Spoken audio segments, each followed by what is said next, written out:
Welcome back. चलिए आज अपना हम नेक्स्ट टॉपिक देखना शुरू करते हैं, ठीक है ना। नेक्स्ट टॉपिक है हमारा फेट ऑफ पायरुवेट, ठीक है ना। ग्लाइकोलाइसिस में हमने पायरुवेट तक बना लिया था, अब उसका फेट देखना है कि पायरुवेट से आगे क्या क्या होगा। जैसे ये पायरुवेट है, एक सेकंड, जैसे ये पायरुवेट है तो इसके दो फेज हैं बेसिकली। एक सेकंड, या तो एरोबिक में या फिर अनएरोबिक में। लेकिन अगर ये एरोबिक में गया, एरोबिक रेस्पिरेशन में, तो पायरुवेट से हमें क्या मिलेगा, एसिटाइल कोए, एसिटाइल कोए, ठीक है ना। लेकिन अगर ये एरोबिक से किस में गया, एरोबिक में ना जाके अगर ये एनारोबिक में गया, एनारोबिक रेस्पिरेशन में, तो हमें बेसिकली लैक्टेट मिलेगा। तो हमें यहाँ पे अनएरोबिक ना देख के हमें एरोबिक वाला जो पाथवे है हमें ये पूरा पढ़ना है, ठीक है बेसिकली। तो इसमें क्या है, जैसे यहाँ पे ये पायरुवेट है, पायरुवेट को हमने यहाँ पे कैसे करा है ना, पायरुवेट को हमने क्या करा, यहाँ पे एसिटाइल कोए में कन्वर्ट करा, एसिटाइल कोएंजाइम ए। अब पायरुवेट में कितने कार्बन थे, पायरुवेट में 3 कार्बन है, ठीक है ना। एसिटाइल कोए में 2 कार्बन है। तो क्या पता चल रहा है यहाँ पे कि एक कार्बन की कमी है, तो मतलब वो CO2 बन के निकल गया होगा, वो CO2 बनकर निकल गया, ठीक है। तो इसके बेस पर यहाँ पे जो रिएक्शन है उसको हम क्या बोलते हैं, वो मतलब स्टेप को हम क्या बोलते हैं, ऑक्सीडेटिव, क्योंकि एरोबिक में है एक सेकंड, क्योंकि एरोबिक में है, सॉरी, क्योंकि एरोबिक में है तो इसके लिए हम उसको क्या बोलेंगे, ऑक्सीडेटिव डीकार्बोक्सिलेशन। डीकार्बोक्सिलेशन क्यों, क्योंकि CO2 का रिमूवल हो रहा है, ऑक्सीडेटिव डीकार्बोक्सिलेशन। लेकिन यहाँ पे हर बायोलॉजिकल रिएक्शन है, बायोलॉजिकल रिएक्शन में एंजाइम की जरूरत होती है, तो यहाँ पे एंजाइम की जरूरत पड़ेगी। एंजाइम का नाम है पायरुवेट डीहाइड्रोजिनेस कॉम्प्लेक्स, ठीक है ना, पायरुवेट डीहाइड्रोजिनेस कॉम्प्लेक्स। बेसिकली इसमें क्या है कि ये जो मतलब एक एंजाइम ना होके एंजाइम का ग्रुप है, मतलब काफी सारे एंजाइम यूज होंगे इसमें। तो बेसिकली जो हमारा मेन लेक्चर है, इस रिएक्शन को तो बेसिकली क्या बोलते हैं, जो रिएक्शन यहाँ पे हो रही है इसको तो हम बोलते हैं लिंक रिएक्शन। लिंक रिएक्शन, ये लिंक किस किस के बीच का है, पायरुवेट कहाँ बन रहा है, ग्लाइकोलाइसिस साइटोप्लाज्म में, ये कहाँ बन रहा है, साइटोप्लाज्म में। रिएक्शन किसकी हो रही है, ग्लाइकोलाइसिस की। और एसिटाइल कोए आपका कहाँ पे जाता है, एसिटाइल कोए कहाँ बनता है आपका, क्रेब साइकिल में जाना है, इसको कहाँ जाना है, क्रेब साइकिल में। और ये बनता कहाँ पे है, माइटोकॉन्ड्रिया में, ठीक है ना, माइटोकॉन्ड्रिया में। तो अल्टीमेटली साइटोप्लाज्म से माइटोकॉन्ड्रिया तक जाने में जो रिएक्शन का यूज हो रहा है वो है लिंक रिएक्शन। लिंक किस किस के बीच का है, ग्लाइकोलाइसिस का और क्रेब साइकिल के बीच का लिंक है, ठीक है। अब मेन पॉइंट पे जो मेन बात है वो शुरू करते हैं, ठीक है।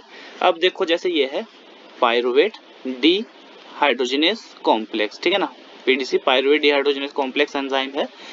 ये कैसा एंजाइम है, बेसिकली ये मल्टी एंजाइम है। मल्टी एंजाइम का मतलब क्या होता है, जहाँ पे एक से ज्यादा एंजाइम ग्रुप करके वर्क करते हैं, ठीक है। तो मल्टी एंजाइम है तो इसके अंदर बेसिकली इसके अंदर बहुत सारे एंजाइम होंगे। तो इसके अंदर क्या है, इसके अंदर 5 तो कोएंजाइम है, 5 कोएंजाइम है। और इसके अंदर आपके 3 क्या है, 3 एपोएंजाइम है। अब कोएंजाइम और एपोएंजाइम क्या है ये मैंने अलग से बता रखा है, वहां पे जाके देख लेना, ठीक है ना। कोएंजाइम कौन कौन से होंगे, B1, B2, B3, B4 होता है कुछ, B4 कुछ नहीं होता है, B5 होता है, ठीक है ना। चलो ठीक है। एंजाइम के नेम कौन कौन से हैं, एंजाइम के नेम है पायरुवेट, है PY पायरुवेट डीहाइड्रोजिनेस, DH मतलब डीहाइड्रोजिनेस। दूसरा है आपका, ये थोड़ा सा याद करने में प्रॉब्लम पड़ेगी, डाईहाइड्रो, एक सेकेंड, है ना, डाईहाइड्रोलिपोइल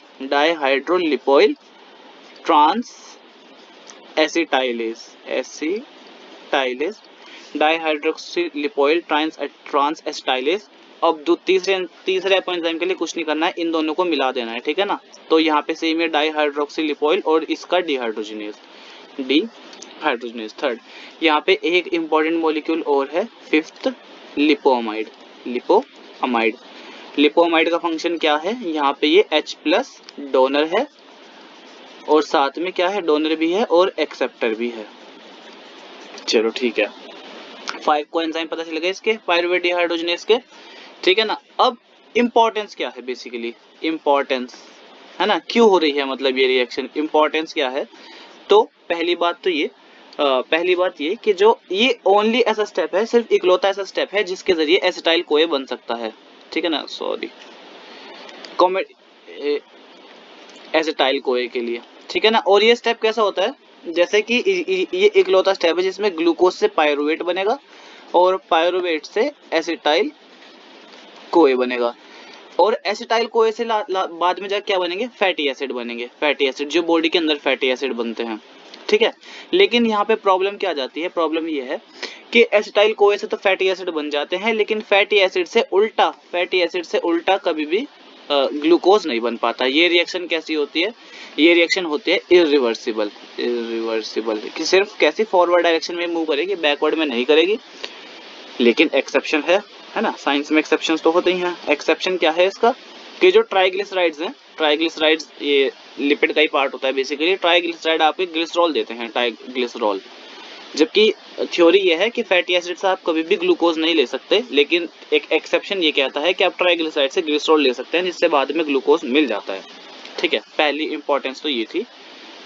दूसरी इंपॉर्टेंस क्या है कि ये कमिटेड स्टेप है, क्वेश्चन भी इसी पर बनेगा, यहाँ पे कमिटेड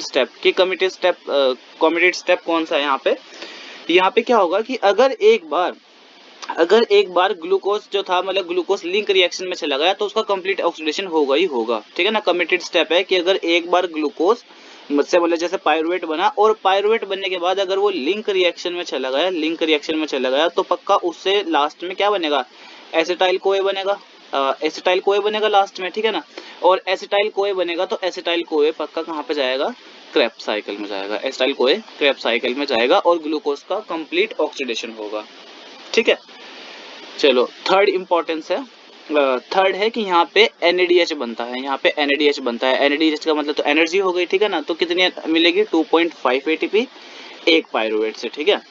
लेकिन सबस्ट्रेट लेवल का फॉस्फोराइलेशन नहीं है, क्योंकि ETC से मिलेगी, पहले ये बनेंगे फिर ये ETC में जाएंगे, तब जाके एनर्जी मिलेगी, ठीक है।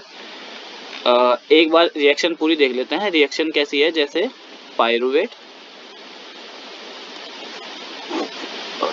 है ना, पायरुवेट से यहाँ पे क्या बन रहा है, पायरुवेट डिहाइड्रोजिनेस कॉम्प्लेक्स PDC, और यहाँ पे बन रहा है एसिटाइल कोए बन रहा है, और साथ में CO2 निकल रही है, और यहाँ पे NADH निकल रहा है, ठीक है।